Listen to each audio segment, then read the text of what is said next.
దేవుడి మహిమ కలుగును గాక. ఆమేన్. మరి యొక్క తరుణాన్ని దేవుడి దయలో ఈ విధముగా మనం పొందుకున్న దాని అంతటిని బట్టి మనం సంతోషించామా? దేవుణ్ణి స్తుతించి జీవించేవారుగా ఉండాలని ప్రభు పేరు మరొకసారి మీకు మనం చేస్తున్నాము కదా. ఈరోజు సజీవులుగా ఆయన మందిరంలో సహోదరులుగా ఉపవాస ప్రార్థన విజ్ఞాపన ఈ కూడిక ఈ దినమునందు సమాజంలో కూడుకొని ఆయన సన్నిధిలో పాటలలో ఆయన మహిమపరిచే భాగ్యాన్ని మనం కలగజేసిందని బట్టి మనం సంతోషించాలి. అదే విధముగా నువ్వు మొరపెట్టుము నేను ఉత్తరం ఇస్తాను, విశ్వాసంతో విసుగుదల అనేది లేకుండా నువ్వు ప్రార్థించినట్లయితే నీ ప్రార్థనకి జవాబు అనుగ్రహిస్తాను అన్న యొక్క మాట ఈ దినమందు మనం చేసే ప్రతి ప్రార్థనలో దేవుడు మనకు జవాబు అనుగ్రహించాడు. ఆమేన్. ప్రతి ప్రార్థన దేవుడు జవాబు దయచేశాడు. దేవుడు మహిమ కలుగును గాక. మన దేవుడు నమ్మదగిన దేవుడమ్మా. ఆయన సజీవుడు, జీవం కలిగిన దేవుడు. నువ్వు మొరపెట్టుము నేను ఉత్తరం ఇస్తానన్న మాట ఈ దినమందు మన జీవితంలో నెరవేర్చబడుతుంది. దేవుడు మహిమ కలుగును గాక. కనుక ఇచ్చిన సమయాన్ని పెట్టమ్మా దేవుని యొక్క మాటలను, దేవుని యొక్క ఆలోచనలను మనం జ్ఞాపకం చేసుకుందాం. పరిశుద్ధ గ్రంథం 22వ కీర్తనలో 4-5 వచనం చదువుకున్నాం.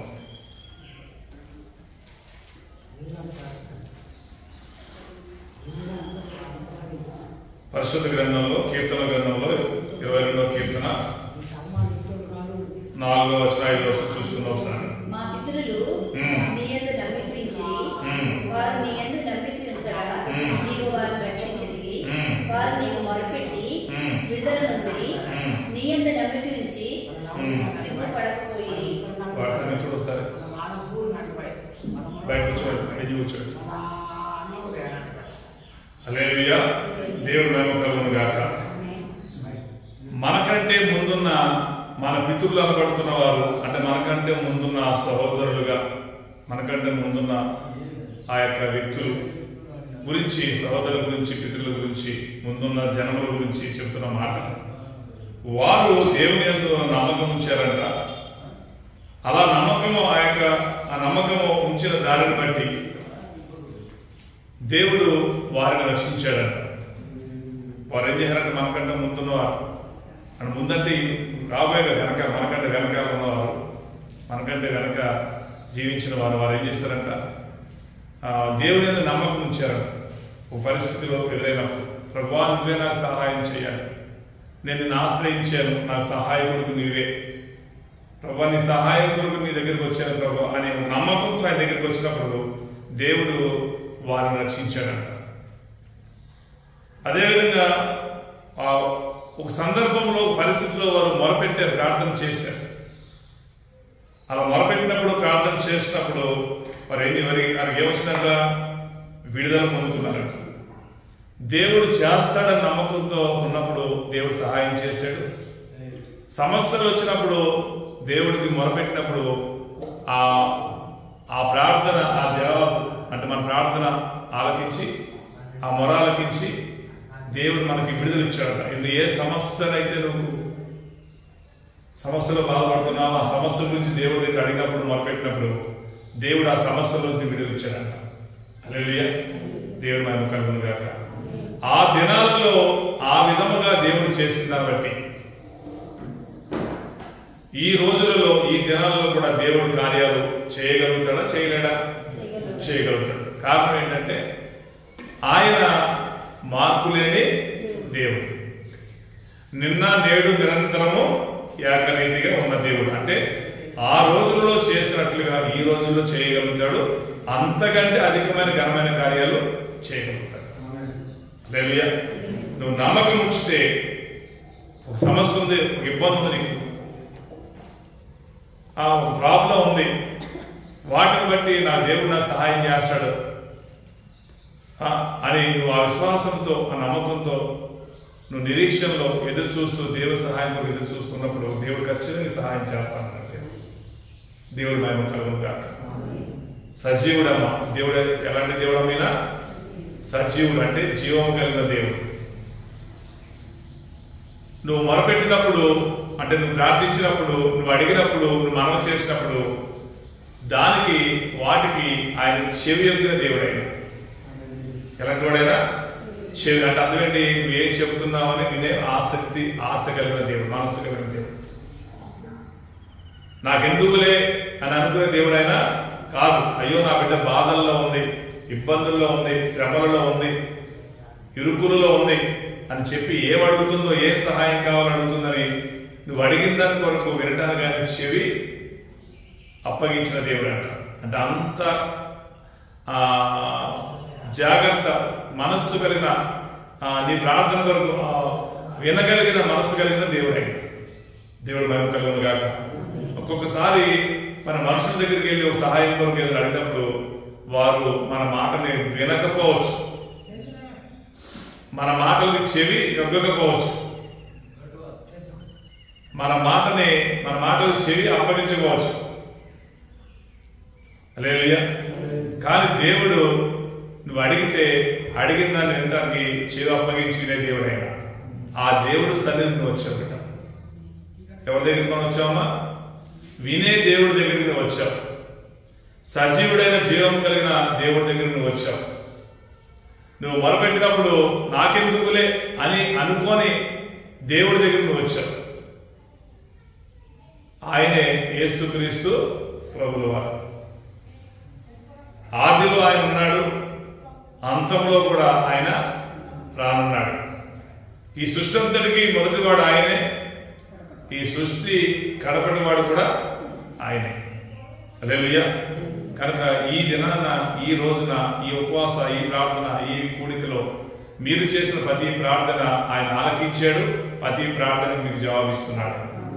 నమ్మండి బిడ్డ.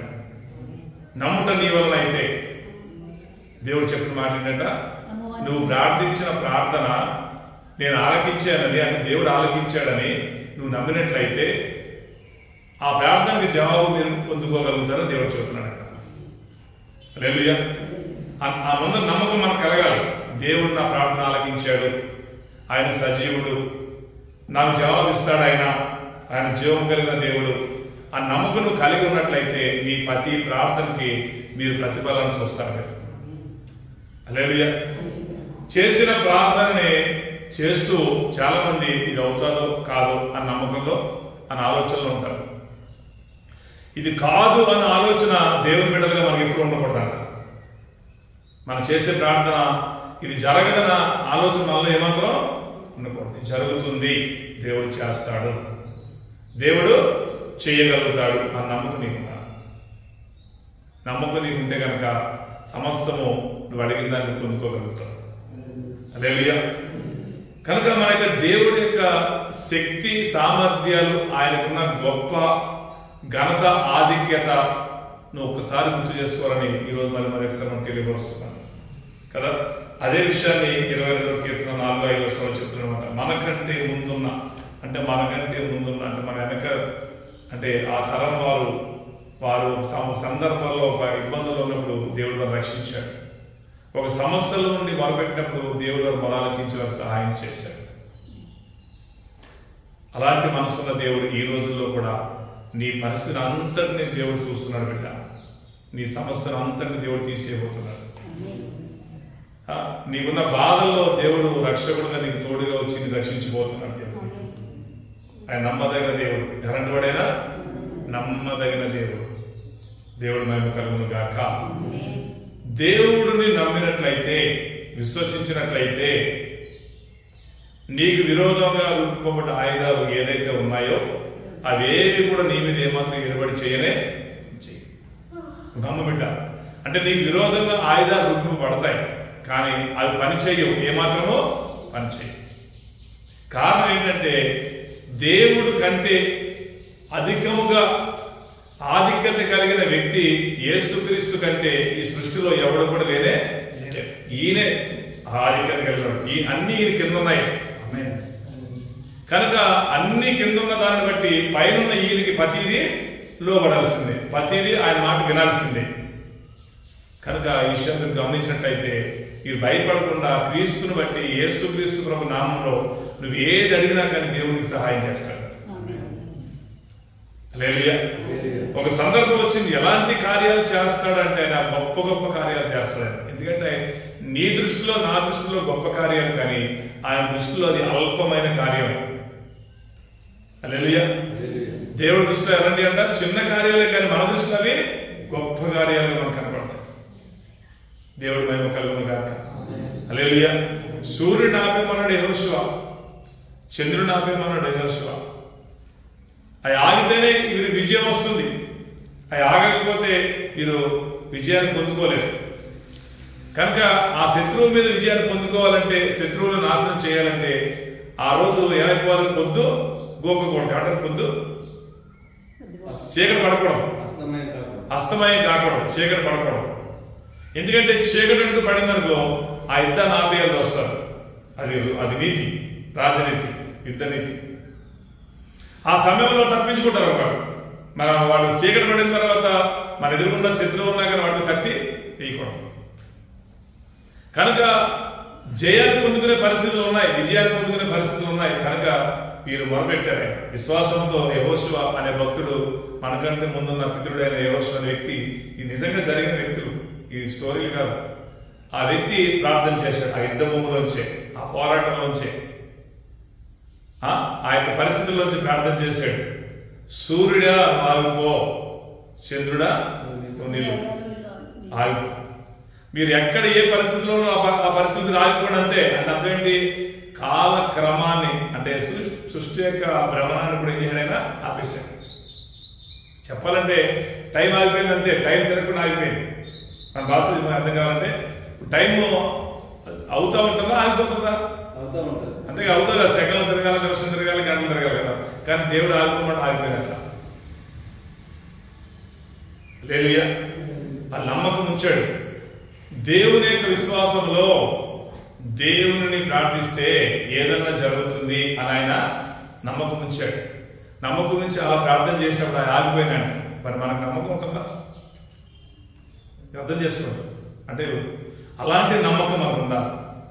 అంటే మనం ప్రార్థన చేస్తే, యేసుక్రీస్తు ప్రభు నామమున ప్రార్థన చేస్తే ఖచ్చితంగా కార్యాలు జరుగుతాయి. కనుక ఆ విశ్వాసంతో మనం ప్రార్థన చేయాలి. చేసే ప్రార్థనను బట్టి మన విశ్వాసంలో ఆ క్రియలను కనబరిచి జీవించేవారుగా ఉండాలి. ఇవి రెండు ఖచ్చితంగా కనబడాలి. హల్లెలూయా. దేవుడి మహిమ కలుగును గాక. అలా ప్రార్థించిన ఆ యొక్క ప్రార్థనను బట్టి, ఆ యొక్క నమ్మకాన్ని బట్టి, ఆ యొక్క పరిస్థితిలో జయం పొందుకోవాలి, లేకపోతే అవమానం వస్తుంది, లేకపోతే ఇబ్బంది అవుతుందని ఆ పరిస్థితుల్లో యెహోషువ దేవుడి దగ్గరికి వచ్చి ప్రార్థన చేసి సహాయం కొరకు విన్నవించినప్పుడు దేవుడు అక్కడ సూర్యచంద్రుల్ని ఆపేసి వీరి విజయాన్ని ఇచ్చాడు. హల్లెలూయా. వారు సిగ్గుపడలేదు, వారు సిగ్గు కలగలేదు. కారణం ఏంటి? వీరి ప్రార్థన దేవుడు ఆలకించి ఆ విధంగా చేస్తున్నారు బట్టి ఆ శత్రువుల మీద జయం పొందుకుని వీరు ఆనందించారు. దేవుడు మహిమ కలుగును గాక. అర్థం చేసుకోండి. మీరు కూడా ఏదైనా ఒక సమస్యను బట్టి, ఒక సహాయం కొరకు మీ దేవుణ్ణి ప్రార్థిస్తున్నట్లయితే దేవుడు అంటున్నాడు, నీకు సహాయం చేయబోతున్నాడు. నువ్వు నమ్ము. హల్లెలూయా. నీ శ్రమలలోంచి, బాధలలోంచి, ఇబ్బందుల్లోంచి దేవుడిని విడుదల చేయబోతున్నాడు. దేవుడి మహిమ కలుగును గాక. కదా, ఆ విధంగా దేవుడు గొప్ప కార్యాలు చేశాడు.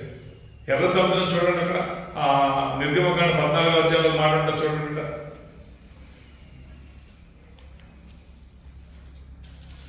నిర్గమకాండలో 14వ అధ్యాయంలో ఎర్ర సముద్రం ఆ యొక్క పరిస్థితిలో పోయి ఆ ఎర్ర సముద్రం దగ్గరికి వాళ్ళు వచ్చినప్పుడు అక్కడ జరిగిన పరిస్థితులు చూడండి.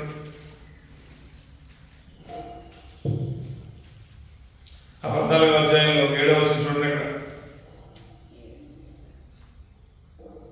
ఇక్కడ మరియు అతి శ్రేష్టమైన 600 రథములను, ఐగుప్తు రథములన్నిటినీ, వాటిలో ప్రతిదాని మీద అధిపతులను తోడుకొని పోయేను. అలా చూసారా? ఇక్కడ ఫరో రాజు ఆ ఇశ్రాయేలు ప్రజలు పట్టుకోవడానికి, చిక్కించుకోవడానికి ఏం కావాలంట? అమ్మా దాంట్లో వేసాను బిడ్డ, తీసుకుంటాం. హల్లెలూయా. దేవుడి మహిమ కలుగును గాక. ఇక్కడ ఇశ్రాయేలు ప్రజలు ఆ ఐగుప్తు నుంచి విడుదల పొందుకుని బయలుదేరుతున్నప్పుడు మళ్ళీ మనస్సు మారి ఫరో రాజు వారు పట్టుకుని బంధించాలని, బాధ పెట్టాలని, నాశనం చేయాలని వారు ఏం చేశారంటే ఇంతమంది బయలుదేరారు ఇస్రాయేల్ పట్టుకోవడానికి, అంటే దేవుని బిడ్డలు పట్టుకోవడానికి, మన సహోదరులు పట్టుకోవడానికి. ఎంతమంది అంటారు? 600 రథములు. వాటి ప్రతిదాన్ని అధిపతులను తోడుకొని పోయారు. హల్లెలూయా. చూసారా, 600 రథాలు, సైన్యం, ఆ రథాల మీద, ఆ రథాల ఒక్కొక్క రథాలకు ఒక అధిపతి. వీళ్ళు వారు పట్టుకోవడానికి బయలుదేరినప్పుడు అక్కడ ఉన్న ప్రజల పరిస్థితి ఏంటంటే పారిపోవాలని పరిస్థితి. కారణం ఏంటి? వెనకాల నుంచి వీరు వస్తున్నారు, ముందేమో పెద్ద సముద్రం. ఏముందమ్మా? ముందు పెద్ద సముద్రం ఉంది.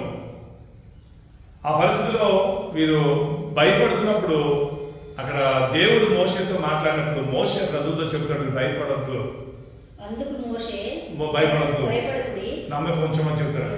హల్లెలూయా. నీకు అర్థమైందా బిడ్డ? అన్నప్పుడు అక్కడ జరిగిన పరిస్థితి ఏంటి తెలుసా? వాళ్ళు నమ్మకం ఉంచారు. ఉంచిన తర్వాత అక్కడ జరిగిన పరిస్థితి ఏంటి చూస్తే 19వ వచనం చూడండి. అప్పుడు ఇశ్రాయేలు ఎదుట సమూహమునకు ముందుగా నడిచిన దేవదూత వారి వెనుకకు పోయి వారిని ముందుండి నడిపించిన ఆ యొక్క దేవదూత ఏమైపోయిందంట? వెనకకి వచ్చింది. కారణం వెనక నుంచి శత్రువు వస్తున్నాడు. వెనక నుండి ఎవరు వస్తారు? శత్రువు వస్తారు. అది పట్టుకోవాలి, నాశనం చేయాలి. ఎప్పుడైతే శత్రువు వస్తున్నాడని చెప్పి దేవుడు చూసాడో ముందుండి నడిపించుతున్న ఆ దూతని వెనకకి పంపి ఏం చేశాడంట? ఆ శత్రువుల్ని, ఆ వెనక నుంచి వచ్చే శత్రువుల నుంచి పెట్టుకుని కాపాడాడు. హల్లెలూయా. అంటే దేవుడి యొక్క ఆలోచన విధానం ఎలా ఉంటుందో గుర్తుపెట్టుకోండి. మన వెనక నుంచి మనకు ఎవరన్నా వెన్నుపడవాలంటే, మన వెనక నుంచి మన శత్రువులు మనల్ని నాశనం చేయాలని చూసినప్పుడు దేవుడు తన దూతని మన పక్షంగా పంపి మనకు దేవుడు సహాయం చేస్తాడు. హల్లెలూయా, హల్లెలూయా. అక్కడ చూస్తే కిందేంటి? వారిని వెంబడించాను, ఆ మేఘస్తంభము వారి ఎదుట నుండి పోయి వారి వెనుక నిలిచెను. అది ఐగుప్తీయుల సేనలకు మేఘము గనుక వారి చీకటి కలిగెను. ఐగుప్తీయుల సేనకు ఇశ్రాయేలు సేన నడుమ ప్రవేశించెను, అది మేఘము కనుక వారికి చీకటి కలిగెను. ఇప్పుడు ముందుండి వీరు ఎండ దెబ్బ తగలకుండా ఏ మేఘం అయితే వీరు నడిపించిందో, ఎప్పుడైతే వెనక శత్రువులు వచ్చిందో అన్నప్పుడు ఈ మేఘం అయిపోయింది, వెనకకి వచ్చిందంట. రాగానే ఏమైపోయిందని అనుకున్న వాళ్ళకి ఈ మేఘం ఏం చేసిందంట? చీకటి, కట్టిగా చీకటిని కలగజేసింది. హల్లెలూయా. కనుక ఆ రాత్రికాల సమయంలో ప్రయాణం చేయటం వాళ్ళకి వీలు పడదు. కనుక ఈ మేఘం చీకటి కలగజేసిందని బట్టి శత్రువులు ఏమైపోయిందంటే అక్కడ ఆగిపోయి ప్రయాణం కొనసాగించుకుని ఆగిపోయి రాకుండా. మీకు అర్థమవుతుంది మాట చూసుకోండి. అంటే ఏ శత్రువు అయినా కానీ నీకు ఇబ్బంది కలిగించాలని వారి ప్రయత్నాలు చేసినప్పుడు దేవుడు అంటున్నాడు, వారి కన్నులకు గుడ్డితనం కలగజేస్తాను అంటున్నాడు. హల్లెలూయా. అదే కదా, వాడు అనుకుంటాడు నేను వాడు పట్టుకుంటా, వాడు చిక్కించుకుంటా, వాడు నాశనం చేస్తాను అనుకుంటాడు, వాడి ప్రయత్నాలు మొదలెడతాడు. దేవుడు అంటున్నాడు, వాడి కన్నులకి గుడ్డితనం చీకటిని కమ్మ చేయబోతున్నాడు. మన శత్రువుకి చీకటి కమ్మును గాక, మన శత్రువు యొక్క కన్నులు గుడ్డితనం కలుగును గాక. హల్లెలూయా. దేవుడి మీద కలుగును గాక. అంటే ఆ విధంగా దేవుడు తన ప్రజలు రక్షిస్తాడు. తర్వాత కింద చూడండి ఇంకో మాట అక్కడ కండిషన్లో మోషే సముద్రం వైపు చూసి దేవుడు చెప్పినట్లుగా ప్రార్థన చేసినప్పుడు అక్కడ చూస్తే రాత్రి అంత ఎండ బలమైన గాలి చేత సముద్రం దేవుడు ఏంటంట తొలగించాను. ఇది అండర్లైన్ చేసుకోవాలి. సముద్రం దేవుడు ఏం చేయాడంట? తొలగించాడు. దేవుడు తొలగించాడు. తొలగించగలుగుతారు మీరు? మన బావిలో నీరు తీయాలంటే మనకి ఇబ్బంది. మామూలుగా మన బావిలో ఉన్న నీటి మొత్తం తీయాలంటే మనకి ఇబ్బంది పడుతుంది. కారణం కింద నుంచి ఓట వస్తానే ఉంటుంది, ఎంత తీసినా కానీ బావి. అంటే మన సామర్థ్యతకి ఆ ఓట పెద్దగా సముద్రంలో కనబడుతుంది, తీయలేం. కానీ ఇక్కడ దేవుడు ఎర్ర సముద్రం అంటే బలమైన ఆ సముద్రాన్ని దేవుడు ఏం చేయాలంట? అక్కడి నుంచి తొలగించేయాలంట. దారిగా దేవుడు ఏర్పాటు చేశాడు. 6 నెలలు చేశాడు. హల్లెలూయా. వారు మొరపెట్టారు, దేవుడు సహాయం కొరకు వారు ప్రార్థన చేశారు. ఆ బలమైన ఆ ఎర్ర సముద్రాన్ని కూడా దేవుడు ఈ బిడ్డల కొరకు ఏం చేయాలి? అక్కడి నుంచి దారికి అడ్డంగా ఉన్న సముద్రాన్ని కూడా తొలగించేశాడు. హల్లెలూయా. దేవుడు మహిమ కలుగును గాక. దయచేసి గమనించండి. అలాంటి కార్యాలు, శూర కార్యాలు, గొప్ప కార్యాలు, ఘనమైన కార్యాలు చేయగలిగే సామర్థ్యము కలిగిన ఆ దేవుడు నీకు తోడుగా ఉండగా నరమాత్రులు ఏమి చేయగలుగుతారు నీకు? హల్లెలూయా. ఎవరు ఏం చేయలేరు. చేసామనుకుంటారు, చేద్దాం అనుకుంటారు, కానీ వార్త ఏమి కాదు. హల్లెలూయా. ప్రతి మోకాళ్ళు సృష్టికర్త అయిన, సృష్టింతటికి అధిపతి అయిన యేసుక్రీస్తు ప్రభు నామంలో ప్రతి మోకాళ్ళు పొంగాల్సిందే. కనుక ఎవడు ఏ రకమైన విరోధమైన ఆయుధాలు ఎవడు రూపింప చేసినా కానీ ఆయుధాలన్నీ దేవుడి దగ్గర రాగానే ఏమైపోవాలి? పొంగాల్సిందే. ఆయుధాలు ఏమైంది? పొంగాల్సిందే, మోకరించాల్సిందే, దేవుడికి లోపడాల్సిందే. దేవుడి మహిమ కలుగును గాక. ఎంతైతే బిడ్డ ఆ యొక్క బిడ్డలకి ఆటంకముగా ఉన్న ఎర్ర సముద్రాన్ని తొలగించి ఈ బిడ్డలని, దేవుడి బిడ్డలని, మన సహోదరులని ఆ దరికి, ఆ ఒడ్డుకి క్షేమంగా చేర్చాడు దేవుడు. ఈ రోజుల్లో దేవుడు కూడా నీ పక్షంగా, నీకు ఆయాసకరముగా, అడ్డముగా, నీకు ఇబ్బందులు కలిగించి ఆ పరిస్థితులన్నింటినీ దేవుడు ఆ విధంగా తొలగించబోతున్నాడు. దేవుడి మహిమ కలుగును గాక. దేవుడి మహిమ కలుగును గాక. హల్లెలూయా. ఆ విధంగా దేవుడు కార్యాలు చేస్తాడు అని చెప్తాడు. గొప్ప కార్యం దేవుడు చేస్తాడు బిడ్డ. ఆయన ఘనమైన దేవుడు. హల్లెలూయా. దేవుడి మహిమ కలుగును గాక. అర్థం చేసుకోండి. ఏ విధంగా అయితే ఎర్ర సముద్రాన్ని 2 పాయలుగా చేసి ఎర్ర సముద్రంలో ఉన్న ఆ యొక్క నడవకుండా, దారి లేకుండా ఉన్న పరిస్థితుల్లో ఆ దారి చేయడానికి దాన్ని ఏ విధంగా తొలగించేశాడు, ఆ నీళ్ళంతటిని తొలగించేశాడు, పక్కకి జరిపేశాడు, తీసేశాడు. ఆ విధంగా కూడా ఆటంకాలన్నీ దేవుడు నీకు, నాకు ఆటంకాలన్నీ తొలగించబోతున్నాడు. ఈ సంఘాలకు ఆటంకాలన్నీ తొలగించబోతున్నాడు. శత్రువు యొక్క ఆటంకాలన్నీ దేవుడు నాశనం చేయబోతున్నాడు. హల్లెలూయా. దేవుడు మహిమ కలుగును గాక. శత్రువు అనుకుందన్నమాట, ముందు ఎర్ర సముద్రం ఉంది, ఇటు కోరేడు, వెనకాల నేనున్నాను, అది దొరకాల్సింది అనుకున్నాను. కానీ దేవుడు ఏం చేశాడు? ఆ శత్రువు యొక్క ఆలోచన నిర్మూలన చేసి దేవుడు బిడ్డ ముందు నడిపించాడు. ఈ వెనక ఉన్న ఆ యొక్క ఆలోచన దేవుడు ఏం చేశాడు? ఆ సముద్రంలో నాశనం చేసేసాడు. హల్లెలూయా. కనుక నీకు విరోధంగా రూపింపబడ్డ ఏ ఆయుధాలు కూడా నీ మీద పనిచేయకుండా, వాళ్ళు తెలియకుండా దేవుడు అంటున్నాడు, నేను నాశనం చేయబోతున్నాను. ఆమేన్. నాశనం చేస్తాడంతే దేవుడు.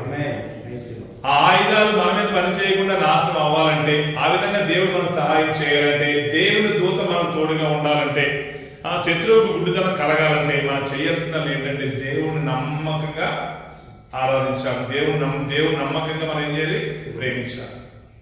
ఏం చేయాలి బిడ్డ? మనం నమ్మకంగా దేవుడిని ప్రేమించాలి. మన ప్రేమ ఎలా ఉండాలి? ఏమాత్రం తక్కువ, మన ప్రేమలో లోటు అనేది ఉండకూడదు. సాధారణంగా ఎవరైనా ఒక ఉన్నతమైన వ్యక్తి మన ఇంటికి వచ్చినప్పుడు మనం చేసే ఏ మర్యాద అయినా ఏ లోటు లేకుండా మంచి మర్యాద వాళ్ళకి చేస్తామా చేయమా? మంచి మర్యాద చేస్తాం. మనం ఉన్నత అన్నింటి మర్యాద చేస్తాం. హల్లెలూయా. అన్నింటిలో ఇచ్చే నీళ్లు కాడి నుంచి, ఆ నీళ్ళు ఇచ్చే గ్లాస్ కాడి నుంచి కూడా వేరే మార్చేస్తాం. ఏం చేస్తాం? మామూలుగా అయితే ఏదంటే గ్లాస్ తాగారు, కానీ ఎవరైనా గొప్ప వ్యక్తి వచ్చేటప్పుడు ఏం చేస్తాం? మంచి గ్లాసు, మంచి ఏదైనా డిజైన్ గ్లాసు. అదే ఛాయ్ మనం ఉన్నప్పుడు ఏం చేస్తాం? టీ కప్తో తాగుతాం, స్టీల్ తాగుతాం. అదే ఎవరైనా మంచి ఉన్నత వ్యక్తి వచ్చినప్పుడు మంచి స్పెషల్ కప్పు ఇస్తాము. హల్లెలూయా. రాగానే స్నాక్స్, రాగానే ఆహారం, తర్వాత భోజనం. ఆ భోజనంలో కూడా 4-5 రకాల మంచి ఇష్టమైన కూరలు. తర్వాత చేతులు కడుక్కోవడానికి ఆడవాయిస్తాం. బయట ఎవరైనా తింటాం, ఆడవేస్తాం, బయట కడుపుతాం. కడుక్కోగానే ఏదో మన టవల్ తీసి దగ్గర పెడతాం తుడుచుకోవడానికి. అంటే మనం చేసే మర్యాదలు ఎలా ఉంటాయి? ఉన్నతంగానే. మరి దేవుణ్ణి, సృష్టికర్తని విశ్వసించిన ఆ యొక్క విశ్వాసాన్ని జీవిస్తున్న మనము దేవుని ఎడల ఆ యొక్క ప్రేమలో ఎలా ఉండాలి? మన విశ్వాసంలో మన ప్రేమలో ఎలా ఉండాలి? ఉన్నతమైన ప్రేమనే కనపరచాలి. ఉన్నతమైన ప్రేమను చూపించాలి. అంటే నీ ప్రేమలో ఏది తక్కువ కాకూడదు. ఏం కాదులే ఆయన మనసు నీళ్ళు రాకూడదు. హల్లెలూయా. ఏం కాదులే, చేయకపోతే ఏం కాదు, మనసు రాకూడదు, ఇది చెయ్యాలంతే. హల్లెలూయా.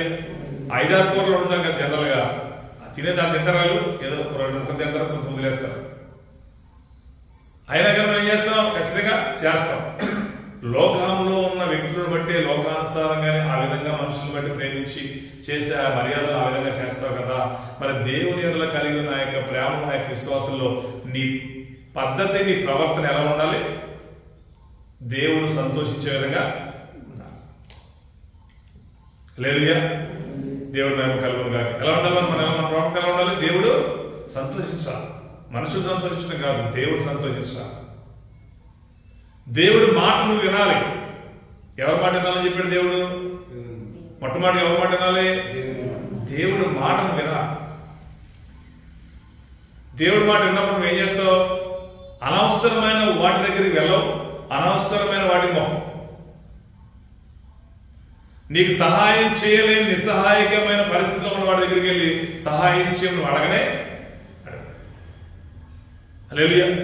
అక్కడ సహాయం దొరకదు, అక్కడ సహాయం చేసే పరిస్థితి లేదు, వాడికి అధికారం లేదు.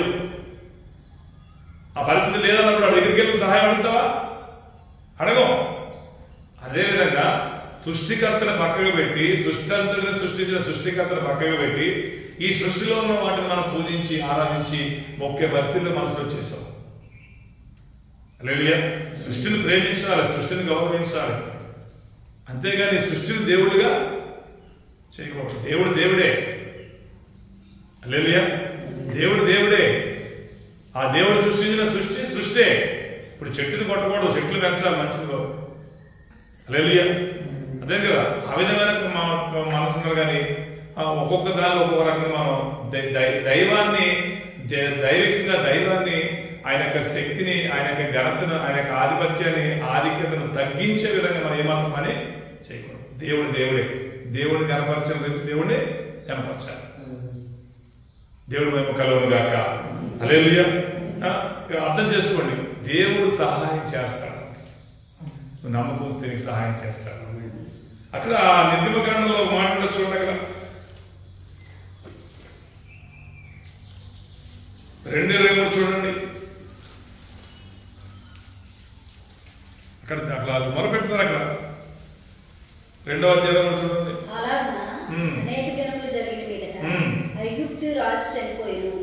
ఇశ్రాయేలీయులు తాము చేయుచున్న ఎట్టి పనులను బట్టి తూర్పులు విడిచుచు మొరపెట్టుచుండగా తమ ఎట్టి పనులను బట్టి వారు పెట్టిన మొర దేవుని యొద్దకు చేరారు. చూస్తారా? అక్కడ ఇశ్రాయేలీయులు మనకంటే ముందు జీవించిన వారు ఆ ఐగుప్తు దేశంలో, ఈరోజు ఈజిప్ట్ అంటారు, ఆ దేశంలో వారుకున్న ఆ శ్రమలను బట్టి, ఆ కష్టాలను బట్టి బాధ, ఎంతో ఆవేదన. ఎందుకంటే ఆ రాజు, ఆ దేశపు రాజు వీళ్ళని శ్రమ పెడుతున్నాడు, బాధ పెడుతున్నాడు. వీరు చెయ్యలేనంత పని వీరు మోపుతున్నాడు. విస్తారమైన బాధ వారి మీద మోపెట్టు. చేయాలంటాడు ఖచ్చితంగా. చేయకపోతే నడవు, అన్నం పెట్టడు. నీకు రేషన్ కట్ట అంటాడు, నువ్వు ఖచ్చితంగా ఇన్నింటికి చేయాలి, అన్నింటికి నువ్వు కాల్చాలంటే అడిగికి కాల్చాల్సిన కట్టెలు నువ్వు తేవాల్సిందే. మాతో కాదు ప్రభు, ఒక్క రోజులో ఒక మనిషికి పనులు చేస్తాడా రాజా అంటే నాకేం తెలియదు, చేయాల్సిన కదా.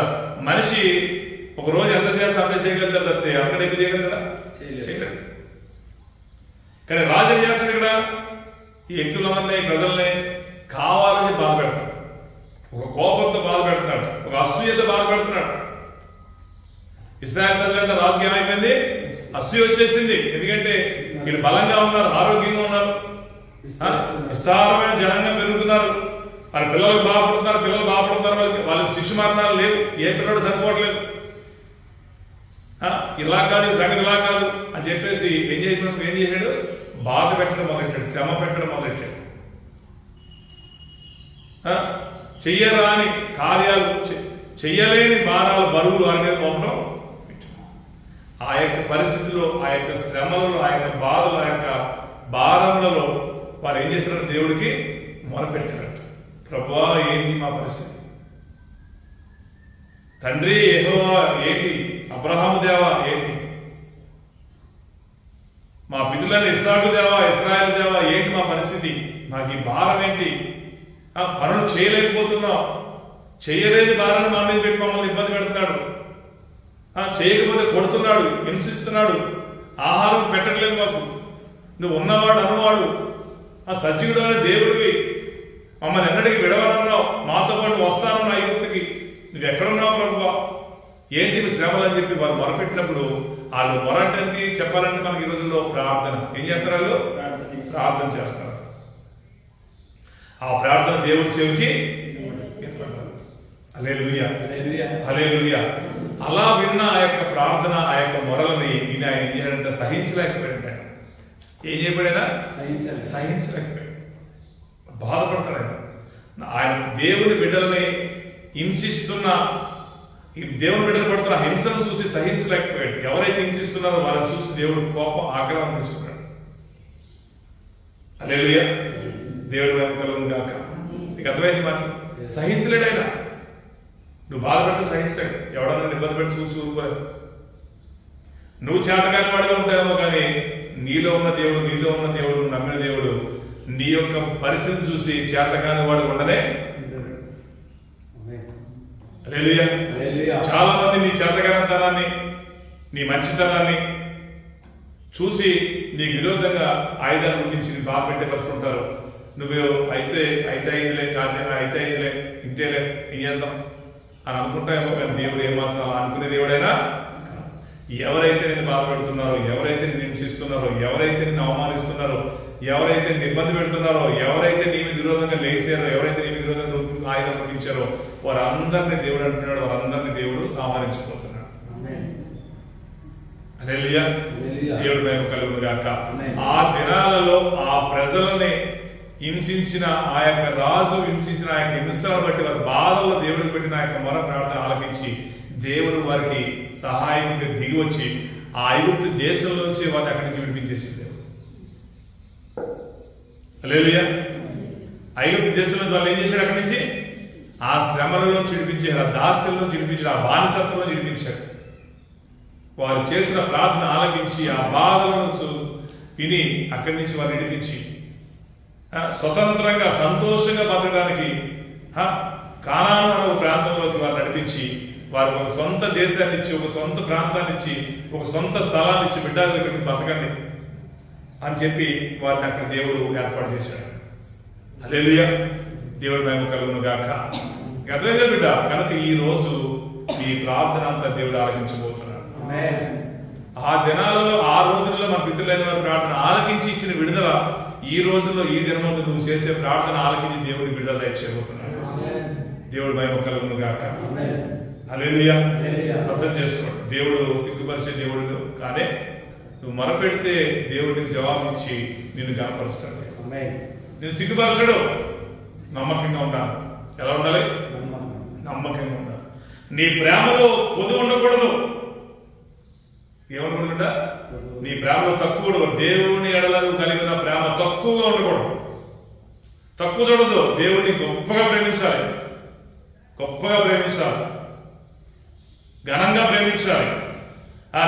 ఆయన ఎడల చేసే మర్యాదలలో, అంటే ఆ యొక్క ప్రవర్తనలో, ఆ యొక్క నడకలలో ఏది కూడా నీళ్ళు లోటు అనేదే ఉండకూడదు.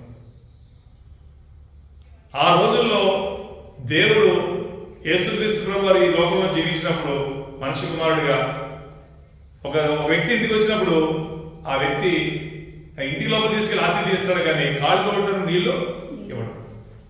కానీ ఒక స్త్రీ వచ్చి ఆ యొక్క పాదాల మీద కన్నీరు కాల్స్తూ పాదాలని అత్తరతో కూర్చే పరిస్థితి. ఆయన అంటాడు, నేను ఇంటికి వచ్చినప్పుడు నా కాళ్ళు గడ్డ నీళ్లు ఇవ్వలేదు, కానీ నా కాళ్ళు వచ్చిన కాడి నుంచి తన కన్నీరుతో తడిపి నన్ను కాళ్ళు పరిశుద్ధపరిచి, అంటే నన్ను ఆ విధంగా ఆరాధిస్తున్నాను అంటే అర్థం ఏంటి? సాధారణంగా ఆ పాత రోజుల్లో, పాత రోజులు ఎలా ఉండేది? ఎవరైనా కొత్తగా ఇంటికి వస్తే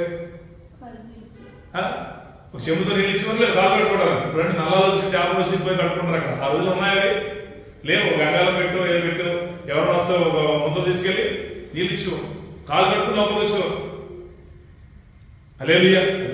అంటే మనం చేసే మర్యాద, మనం చూపించే ప్రేమ, అంటే మన ప్రవర్తనలో క్రీస్తుని బట్టి జీవించే ఆ జీవితంలో ఏది తక్కువ కాకుండా చూసుకో.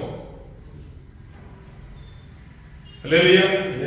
దేవుని ఎడల జీవితంలో నువ్వు జీవించడంలో ఏది తక్కువ కాకూడదు. ఆయన ప్రేమించడంలో, ఆయన ఆరాధించడంలో, ఆయన గణపరచడంలో, ఆయన కీర్తించడంలో, ఆయన ఆధారం చేసుకుని జీవించడంలో, ఆయన్ని చెప్పినట్టుగా బ్రతకడంలో ఏది కూడా తక్కువ కానే. హల్లెలూయా. ఆ విధంగా నువ్వు జీవిస్తే కనుక నీకు సిగ్గుపడే పరిస్థితి నీకు రానే రాదు. ఎర్ర సముద్రాన్ని తొలగించి పిల్లలని నడిపించిన దేవుడు, శత్రువు యొక్క మహా సైన్యాన్ని, ఘనమైన సైన్యాన్ని ఆ ఎర్ర సముద్రంలో ముంచేసిన దేవుడు, అలా ముంచేసి వారు రక్షించిన దేవుడు నీ జీవితంలో కూడా నిన్ను రక్షించలేడా? గొప్పగా రక్షిస్తాడు బిడ్డ. బాధపడ, గొప్పగా రక్షిస్తాడు, నేను ఘనంగా రక్షిస్తాడు. నేను ఈ దేవుడు చిన్నోడేం కాదు, ఆయన హస్తము చిన్నది కాదు, ఏదో చేతగానడేం కాదు. అక్కడ చెప్పాలంటే మన అర్థం ఏంటంటే చిన్నదంటే చేతగానడేం కాదు, చేయలేనడేం కాదు, ఎవరుడేం కాదు, ఆదుకోలేనడేం కాదు, అన్ని చేయగలుగుతాడు, అన్ని ఇవ్వగలుగుతాడు, అన్ని చేయగలుగుతాడు. హల్లెలూయా. అలాంటి దేవుడు ఆయన యేసు ప్రభువు, గుర్తుపెట్టుకోవాలి. కానీ మనం ఎలా ఉన్నది మనం చూసుకోవాలి. హల్లెలూయా. దేవుడు మహిమ కలుగును గాక. కదా మనం చేయలేము, మన వల్ల కాదు, కానీ ఎవరి వల్ల అవుతుంది? మనతో ఉన్న దేవుడి వల్ల అన్ని విషయాల్లో మనం జయం పొందుకోగలుగుతాం. మనతో ఉన్న దేవుడి వల్ల అన్ని విషయాలు సమాధానం పొందుకోగలుగుతాం. మనతో ఉన్న దేవుడి వల్ల కలిమితో సమృద్ధి సంతోషంగా జీవించగలుగుతాం. బాధ ఉన్న సంతోషం ఉంటుంది, ఇబ్బంది ఉన్న సంతోషం ఉంటుంది, కరువు ఉన్న సంతోషం ఉంటుంది, అనారోగ్యం సంతోషం ఉంటుంది. అన్ని సంతోషం ఉన్న కారణం ఎవరు? మనతో దేవుడు ఉన్న దాన్ని బట్టి. హల్లెలూయా. దేవుడి వైపు కలుగును గాక. ఎన్నో పరిస్థితులు మనతో కాదన్న పరిస్థితి మనకు ఉంటాయి. ఇది మనతో కాదు, అయిపోయావుగా అనుకుంటాను. దేవుడు అంటున్నాడు, అలా ఏ మాత్రం భయపడదు బిడ్డ, నేను నీకున్నాను. హల్లెలూయా. 2వ రాజుల్లో మాట చూసుకుందాం. 2వ రాజుల్లో 19వ అధ్యాయంలో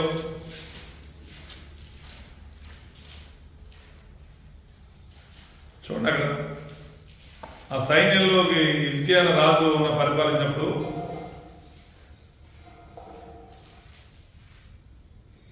హల్లెలూయా 35వ వచనం.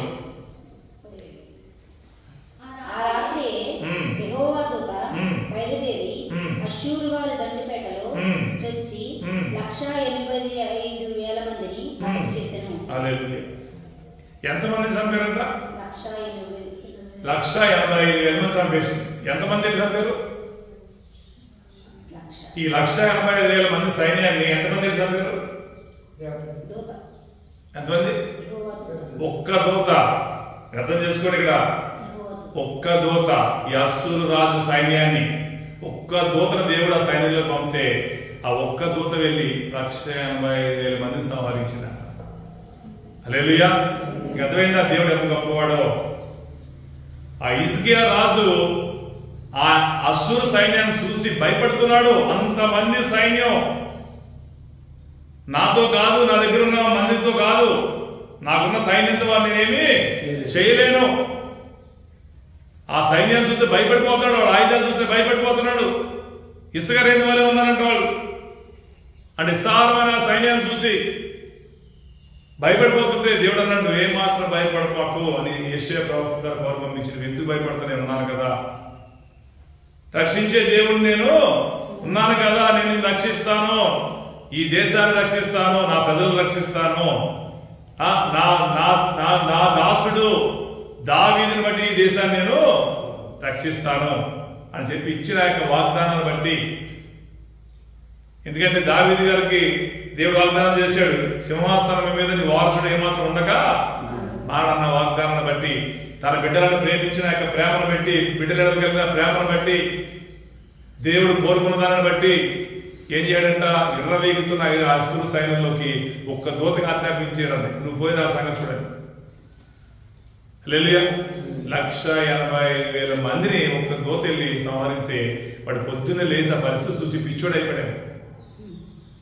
హల్లెలూయా. పిచ్చోడైపోయాడు. మనుషులు రాలేదు, రాజు రాలేదు, ఇశ్రాయేలు రాలేదు, ఎలా చచ్చిపోయారు? పిచ్చోడైపోయి భయం పొంది తిరిగి తన దేశాన్ని పరిగెత్తిపోయాడు. హల్లెలూయా.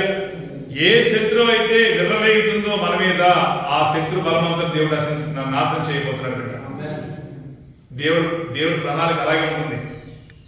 ఏ శత్రువు అయితే, ఏ మనిషి అయితే, ఏ పరిస్థితి అయితే మన మీద విర్రవేగుతుందో, మన మీద పనిచేస్తుందో, మన బలహీనపరుస్తుందో, దేవుడు అంటున్నాడు, ఈ రోజు ఆ దినాన్ని దూతను పంపి నాశనం చేసినట్టు ఈ రోజు శత్రు బలమంతటిని దేవుడు దూతను పంపి నాశనం చేయబోతున్నాడు. హల్లెలూయా, హల్లెలూయా. నువ్వు మొరపెడితే దేవుడు నీకు రక్షకుడు వచ్చి సహాయం చేస్తాడు. ఏ మాత్రం భయపడుతున్నావు, ఏ మాత్రం భయపడకు. ధైర్యంగా ఉండాలి, ధైర్యంగా ఉండాలి, విధేయత కలిగి ఉండాలి. నీ ప్రేమలో, ఆ విశ్వాసంలో ఏది పొదువనేదే ఉండకూడదు. అన్ని విషయాల్లో దేవుడి ప్రేమని చక్కగా చూపించే ప్రవర్తన నీలో ఉండాలి. హల్లెలూయా, దేవుడి మహిమ కలుగును గాక. అర్థం చేసుకో కదా, విశ్వాసంలో జీవించాలి, నమ్మకంగా జీవించాలి కదా. అధైర్యం పడకూడదు. మన విశ్వాసంలో ఏముండకూడదు, అధైర్యం ఉండకూడదు, అనుమానం ఉండకూడదు, సందేహం ఉండకూడదు, బలహీనలు మనం ఏమాత్రం ఉండకూడదు. దేవుడు ఇంత గొప్ప దేవుడు, సామర్థ్యం కలిగిన దేవుడు, ఖచ్చితంగా దేవుడు నాకు సహాయం చేస్తాడు, నన్ను విడిచిపెట్టాడు ఆ నమ్మకం కలిగి ఉన్నప్పుడు తప్పు చెయ్యవు, తప్పుకు అవకాశం ఇవ్వవు. ఆ రోజులలో, ఆ దినాలలో జీవించిన ఆ యొక్క పరిస్థితుల్లో కొంతమంది ఇలాంటి నమ్మకం లేక దేవుడి యొక్క సామర్థ్యతను చూచి కూడా ఎరిగి కూడా ఎరగని వలె జీవించిన బట్టి వారు వెళ్ళాల్సిన చోటుకి వెళ్ళలేకపోయారు, చేరాల్సిన ఆ ప్రాంతానికి వాళ్ళు చేరలేరు. కొన్ని లక్షల మంది అనుమానంతో, అపనమ్మకంతో అరణ్యంలోనే ఏమంటారు, చనిపోయారు. హల్లెలూయా. మన విశ్వాసంలో, మన నమ్మకంలో ఆవగినంత అవిశ్వాసం చోటు ఉండకూడదు.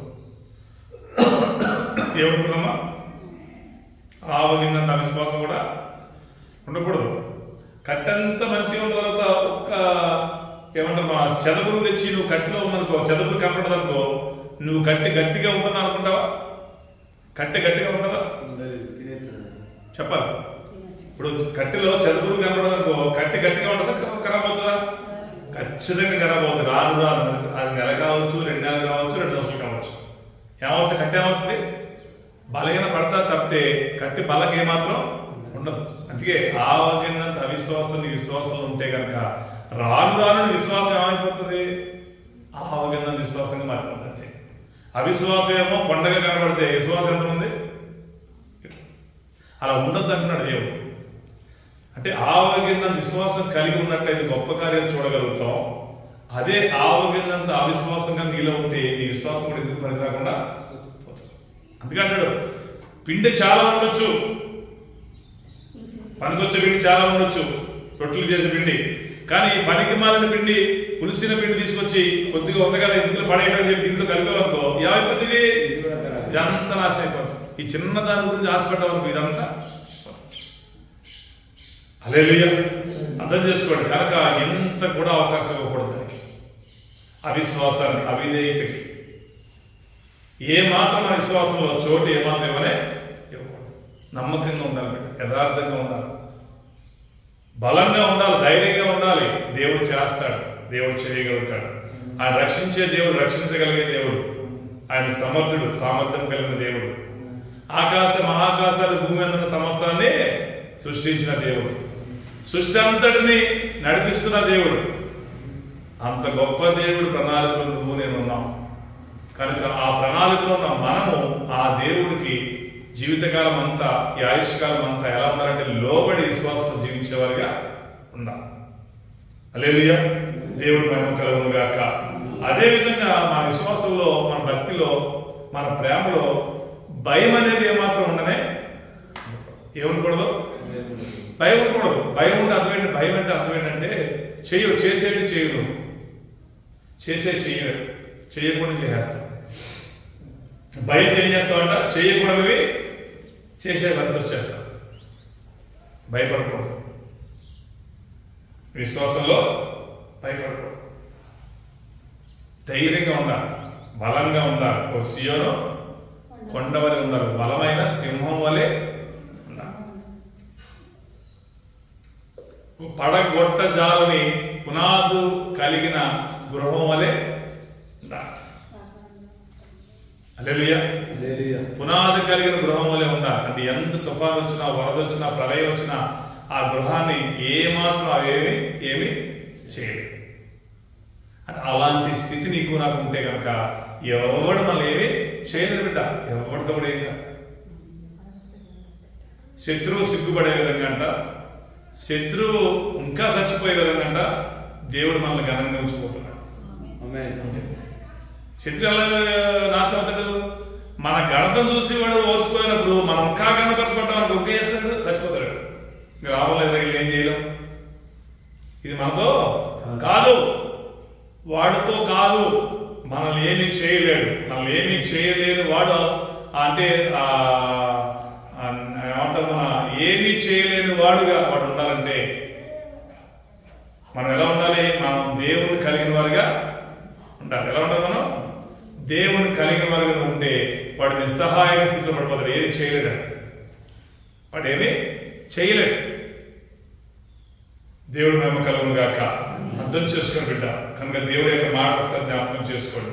కనుక మనము నమ్మకం ఉంచితే ఆయన రక్షించే సామర్థ్యం కలిగిన దేవుడు నీకు సహాయం చేస్తాడు. నమ్ము బిడ్డ. దేవుడు నీకు సహాయం చేస్తాడు. అన్ని విషయాలు సహాయం చేస్తాడు. కొన్ని విషయాలు, అన్ని విషయాలు సహాయం చేస్తాడు. అన్ని విషయాలు. ఎబ్రీ రాసిన పత్రికలో 11వ అధ్యాయంలో చూడండి, 33వ వచనంలో, 11వ అధ్యాయంలో 33. వారి విశ్వాసము ద్వారా రాజ్యములు జయించిరి, నీతి కార్యములు జయించిరి, వాగ్దానములను పొందిరి.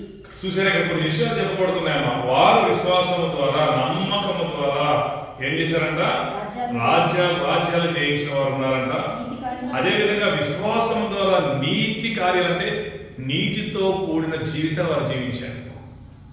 అక్కడ శ్రమ ఉంది, కానీ నీతిని విడిచిపెట్టలేదు, భక్తిని విడిచిపెట్టలేదు.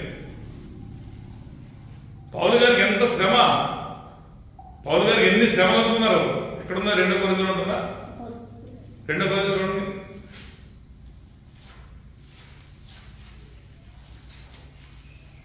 2 కొరింథీయుల్లో 11వ అధ్యాయంలో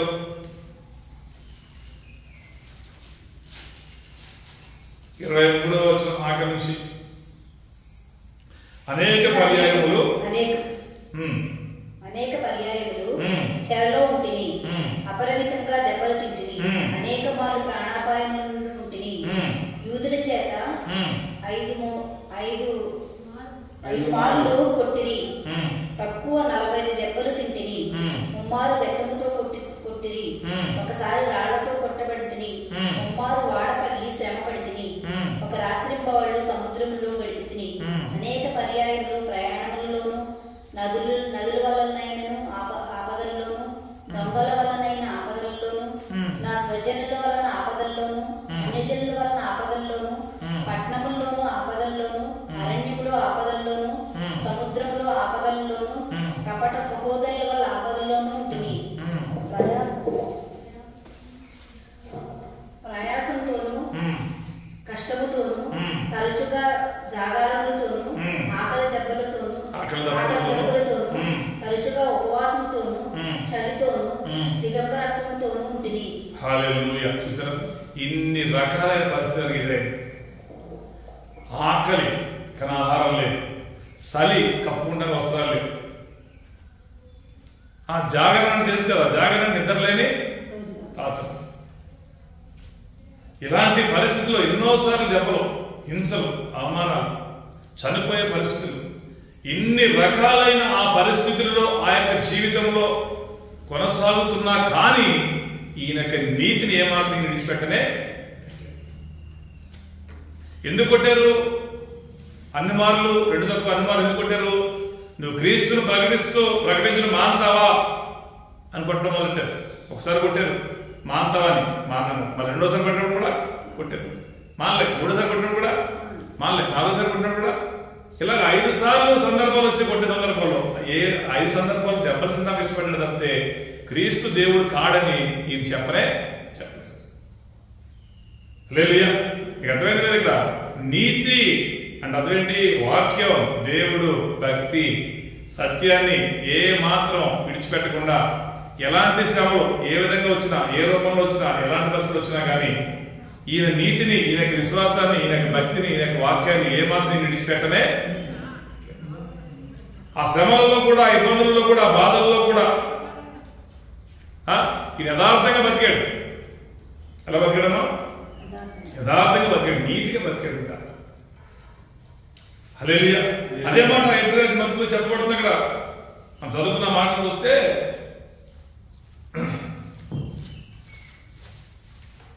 హల్లెలూయా 33వ వచనంలో నీతి కార్యములను జరిగించరి. హల్లెలూయా. నీతి కార్యములను జరిగించారు, వాగ్దానాలను పొందుకున్నారు, నీతి కార్యాలు జరిగించారు. ఆ ఇబ్బందుల్లో, ఆ శ్రమలలో, ఆ ఇరుకుల్లో తన నీతిని ఏమాత్రం కూడా పోగొట్టుకోకుండా, పక్కగా పెట్టకుండా నీతిని కనబరిచారు. అంటే భక్తిని కనబరిచారు, యథార్థాన్ని కనబరిచారు, నమ్మకాన్ని కనబరిచారు, సత్యాన్ని కనబరిచారు. తప్పుడు పనులేవి చేయలేదు, కాని పనులేవి చేయలేదు, అనుకోవడం మాటలేవి మాట్లాడలేదు. ఆ పరిస్థితిలో కూడా హల్లెలూయా, దేవుడి మహిమ కలుగును గాక. మేషక్ షడ్రక్ అబేద్నెగోలు కూడా ఆ మంటల్లో వేయాల్సి వచ్చినప్పుడు, వేస్తున్నప్పుడు కూడా ఆ యొక్క నీతిని ఏమాత్రం కూడా వరకు కోల్పోనే, ఆఖరి వరకు, కడ వరకు, మరణం వరకు మంటలో వేస్తా చనిపోతాం అన్న ఆ సమయం వరకు కూడా యేసుక్రీస్తు ప్రభు మాత్రమే దేవుడు, ఆయనకు మాత్రమే ప్రార్థన చేస్తామన్న విశ్వాసంలో వారు కలిగి జీవించారండి. అది నీతి. హల్లెలూయా. ఎంతో మంది ఎన్నో రకాలు భయపెట్టినా కానీ దానియేలు గారు ప్రార్థన చేయడం మానే. నువ్వు ప్రార్థన చేస్తే సింహాలకు ఆహారం వేస్తావంటే వేస్తే వేసుకో, ఇప్పుడు కాకపోతే ఇప్పుడు చనిపోతే రేపన్నా ఏదైనా సాగు ఎప్పుడైనా వచ్చినాయి కదా. హల్లెలూయా. నువ్వు ప్రార్థన చేయడం మానేమన్నావు, చర్చికి వెళ్ళడం మానేమన్నావు, దేవుడు ఆరాధించడం మానేమన్నావు, అలా మానేసి ప్రాణం కాపాడుకున్నాను అనుకో, రేపు పొద్దున ప్రాణం పోవాల్సిందే కదా. కానీ అన్నాడు, నేను ప్రార్థన చేయడం మానను, ప్రార్థన చేయడం నేను మానను అని చెప్పి అక్కడ ప్రార్థన చేసిందని బట్టి ఆ వ్యక్తి తీసుకుని ఎక్కడ వేశారంట? సింహాలో నివసించే ఆ యొక్క గుహలో తీసుకెళ్లి పడేశారు. తెలిసి ఒకవేళ ప్రార్థన చేస్తారా పడేస్తారని అయినా కానీ ప్రార్థన చేయక మాలో విశ్వాసంగా ఉండటం, మాలో భక్తిగా ఉండటం, మాలో యథార్థంగా ఉండటం, మాలో నీతిగా ఉండటం మాలేదు. అలా జీవించిన దాన్ని బట్టి దేవుడు ఆ వ్యక్తులు ఏం చేశాడు? ఆ సింహాల నోటి నుంచి, ఆ సింహాలు ఈయన్ని ఏమి చేయకుండా దేవుడు అక్కడ ఇతని పక్షంగా దిగి వచ్చాడు. హల్లెలూయా. అర్థమైందా? సింహాలు నోరు కట్టేశాడు దేవుడు, సింహాలు నోరు కట్టేశాడు. ఏమాత్రం హాని చేయకుండా దేవుడు కాపాడాడు అక్కడ. కారణం ఏంటి? వీరు నీతిగా జీవించి శ్రమల్లో పడ్డారు కాబట్టి దేవుడు వారి పక్షంగా అక్కడ దిగొచ్చి వారికి సహాయం చేశాడు. ఆ సింహాల గుహలోంచి ఆ వ్యక్తిని తీసిన తర్వాత సావలేని దాన్ని బట్టి రాజు ఆశ్చర్యం గురి పక్క తీశాడు. కానీ వేరే వాళ్ళు తీసుకొచ్చి గుహ పడేసినప్పుడు ఆ గుహ అడుగు భాగాన్ని చేరకముందే సింహాల వ్యక్తులు ఏం చేసినట్ట? తునకలు చేసి పడేసినాడు, తుక్కు చేసి పడేసినాడు, బొక్కలు కూడా పిండి చేసేసినాడు. హల్లెలూయా. దానియేలు ఏం చేయలేకపోయింది, కానీ వారిని మాత్రం మొత్తం ఎముకలు కూడా లేకుండా చేసేసి. కారణం ఏంటి? దానియేలు పక్షంగా ఎవరున్నారు? దేవుడు ఉన్నాడు అక్కడ. దానియేలు పక్షంగా దేవుడు ఉండటానికి కారణం ఏంటి? ఆ యొక్క నీతిని ఆయన ఆ శ్రమల్లో కూడా నీతిని కాపాడుకున్నాడు, భక్తిని కాపాడుకున్నాడు, విశ్వాసాన్ని కాపాడుకున్నాడు. కనుక దేవుడు ఆ వ్యక్తితో ఉంటూ ఆ వ్యక్తిని కాపాడాడు. హల్లెలూయా. మేషక్ షడ్రక్ అబేద్నెగోలు కట్టుబడ్డారు. నేను యేసు ప్రభు మాత్రమే మొక్కుతాం, ఆయన దేవుడు. అవిశ్వాసం కాదు, నీకు పెట్టినాక పెద్ద బొమ్మ పెట్టిన మొక్కన్నాడు, కాదన్నాడు. తీసుకెళ్ళి అగ్నిలో పడితే దేవుడు ఏం చేశాడు? ఆ అగ్నికున్న బలాన్ని కూడా ఏం చేశాడు? దేవుడు బలాన్ని తీసేసాడు, బలం లేని లెక్క చేసేసాడు. పేరుకి అగ్ని, చూడటానికి అగ్ని కనపడుతుంది కానీ దానికి మండించే గుణం అనేదే లేదు. హల్లెలూయా. దేవుడి మహిమ కలుగును గాక. అర్థమైంది బిడ్డ? అంటే అలాంటి పరిస్థితుల్లో మనకు విడుదల కావాలంటే, దానియేలు లాంటి పరిస్థితుల్లో మనం ఉన్నప్పుడు అక్కడ శత్రువు మనల్ని ఏం చేయకుండా ఉండాలంటే, మేషక్ షడ్రక్ అబేద్నెగోల పరిస్థితుల్లో అగ్ని మనల్ని ఏం చేయకుండా ఉండాలంటే మనం ఎలా ఉండాలి? మన నీతిని, మన భక్తిని కాపాడుకోవాలి. నువ్వు మొరపెడితే నీకు రక్షకుడుగా దిగొచ్చి నీకు రక్షణ అనుగ్రహించాలని సహాయం చేయాలంటే నువ్వు ఎలా ఉండాలంట? ఆయన రక్షిస్తాడు, నమ్మకం కలిగి నువ్వు జీవించాలి. ఆయన చేస్తాడు, నమ్మకం నీకు నాకు ఉండాలి. నమ్మకం లేని వారికి ఏమాత్రం ఉండకూడదు బిడ్డ. దేవుడు ఏదన్నా చేయగలుగుతాడు. సృష్టిలో ఉన్నదంతటి కింద మీద కూడా విశ్వాసం అంటే ఏంటి, నమ్మకం అంటే ఏంటి? చూస్తున్న వాటిని అంటే అదృశ్యమైనవి ఉన్నాయని నువ్వు నమ్మితేనే నీ విశ్వాసానికి పునాది ఉన్నట్టు. హల్లెలూయా. మన విశ్వాసానికి పునాది ఉంది అన్నది ఎలా తెలుస్తుందంటే, అదృశ్యమైన పరలోక రాజ్యం దేవుడు మనుషులందరికీ ఏర్పాటు చేశాడు అన్న నమ్మకం కలిగి ఈ విశ్వాసంలో, ఈ నమ్మకంలో దేవుడు చెప్పినట్టు నువ్వు జీవించడమే నీ విశ్వాసానికి పునాది. అది ఉంది ఆ నమ్మకం ఉండి జీవిస్తే ప్రవర్తన వేరుగా ఉంటుంది. అలా కాకుండా నీ ప్రవర్తన అది ఉన్నా కానీ నువ్వు ప్రవర్తన శరీర సంబంధింగా భూ సంబంధింగా జీవించేవరకు నువ్వేం ఆలోచిస్తున్నావు అంటే అది లేనట్టుగా నువ్వు జీవిస్తున్నావు లెక్క. హల్లెలూయా. దేవుడు మహిమ కలుగును గాక.